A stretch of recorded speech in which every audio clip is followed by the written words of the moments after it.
सुफियान अहमद और आप देख रहे हैं भारत न्यूज़। देश दुनिया की तमाम बड़ी खबरों के लिए हमारे साथ बने रहें।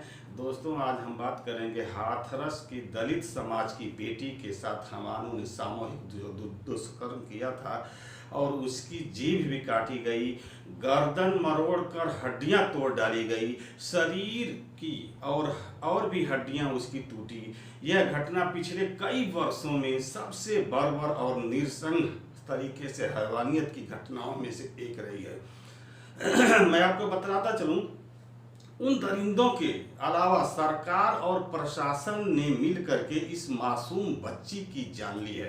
कहना यही होगा, क्योंकि इतनी गंभीर हालत में होने के बाद भी पीड़िता को 14 दिन तक अलीगढ़ में क्यों रखा गया, ये एक हम में और आप में एक सवाल पैदा होता है। सोमवार को दिल्ली आने पर भी एम्स में बेड क्यों नहीं उसको मिला, यह भी हमारे और आपके बीच एक सवाल खड़ा हो रहा है। उत्तर प्रदेश में न्याय की जबान काट दी गई। ये लोगों का कहना है कि उत्तर प्रदेश में अब न्याय की जबान काट दी गई है और महिला सुरक्षा का गला घोंट दिया गया है। सरकार ऑपरेशन दुराचारी पर अपनी पीठ थपथपा रही है और अपने प्रचार प्रसार के लिए उपयोग कर रही है। प्रताड़ित, पीड़ित और यह समाज कभी आपको और हमको माफ नहीं करेगा।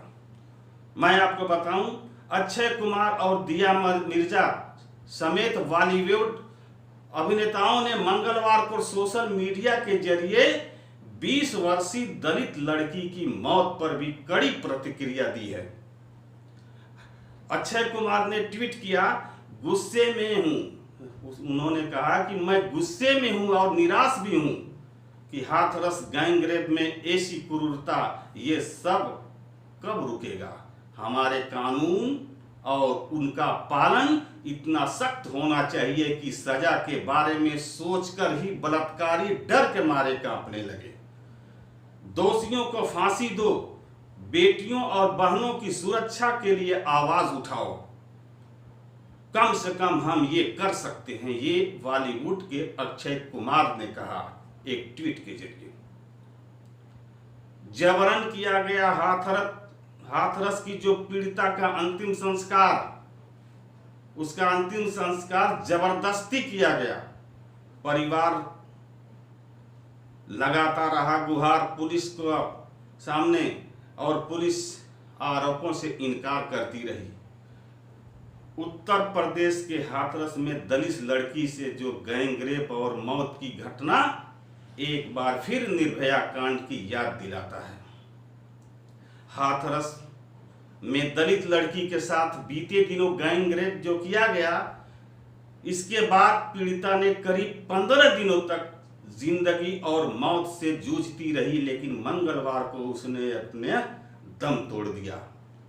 इसके बाद मंगलवार की देर रात आनन फानन में पीड़िता को अंतिम संस्कार कर दिया गया। पीड़िता के परिवार का आरोप है कि पुलिस ने जबरन और उनकी मर्जी के खिलाफ देर रात को अंतिम संस्कार कर दिया,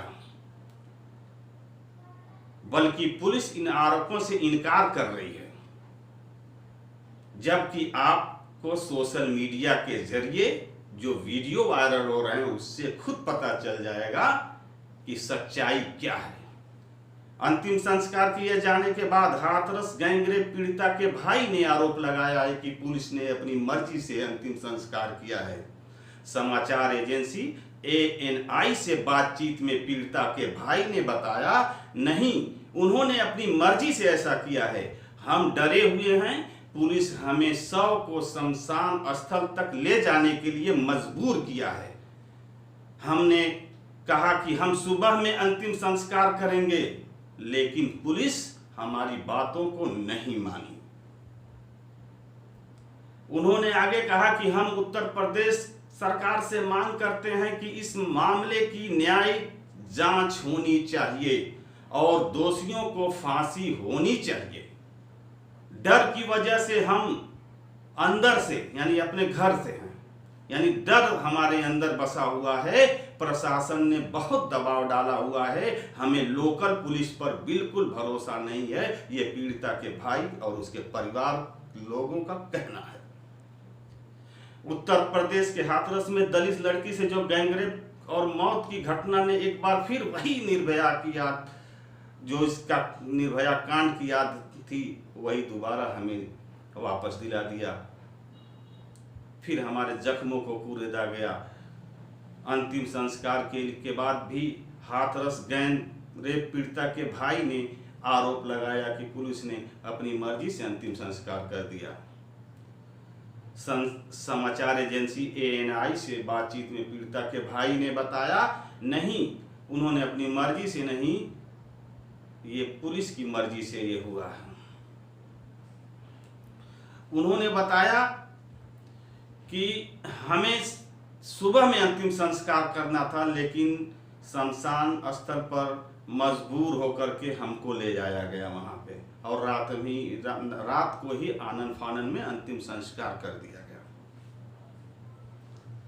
और उनके भाइयों ने उत्तर प्रदेश सरकार से तो मांग की ही है कि इसकी न्यायिक जांच हो, दोषियों को फांसी होनी चाहिए।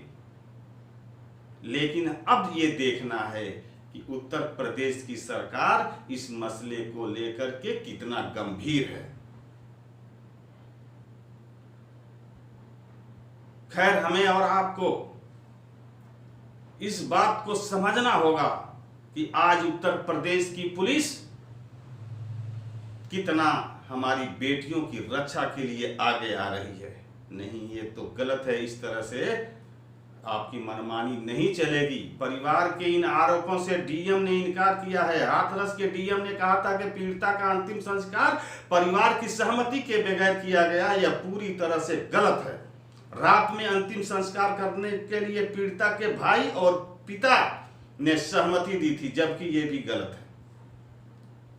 इस दौरान परिवार के लोग भी मौजूद थे, सही बात है, लेकिन पीड़िता के शव को ले जाने वाले वाहन 12:45 पर से और 2:30 बजे तक गांव में ही मौजूद थे।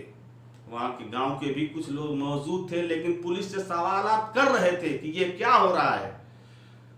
खैर, बता दें कि आपको कि हाथरस गैंगरेप कांड के पीड़िता की मौत और उसके परिवार की मर्जी के खिलाफ जबरन अंतिम संस्कार के आरोप में यूपी सरकार चौतरफा तरफ से घिरी हुई है। और हालांकि ये सीएम योगी आदित्यनाथ ने मामले को SIT गठित करने का आदेश दिया है। गृह सचिव की अध्यक्षता वाली इस 3 सदस्यीय टीम में DIG चंद्र प्रकाश और IPS अधिकारी पूनम सदस्य इसका बनाया गया है। और हमारे सीएम ने पूरी घटना पर सख्त रुख अख्तियार करते हुए टीम को घटना की तह तक जाने के लिए निर्देश दे दिए हैं। लेकिन कहां तक कामयाबी मिलती है वो आने वाला समय बताएगा। उन्होंने समयबद्ध ढंग से जांच पूरी कर रिपोर्ट देने का निर्देश भी दिए हैं। गौरतलब है कि इस मामले में चारों आरोपियों को पुलिस गिरफ्तार कर चुकी है। सीएम ने उनके खिलाफ फास्ट ट्रैक कोर्ट में मुकदमा चलाकर जल्द से जल्द सजा दिलाने का भी आदेश दिया है।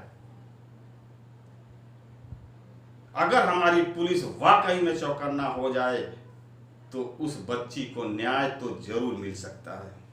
गौरतलब है कि यूपी के हाथरस में दलित युवती के साथ निर्भया जैसी हैवानियत पर सियासत गरमा गई है। सोशल मीडिया पर लोगों का आक्रोश झलक रहा है।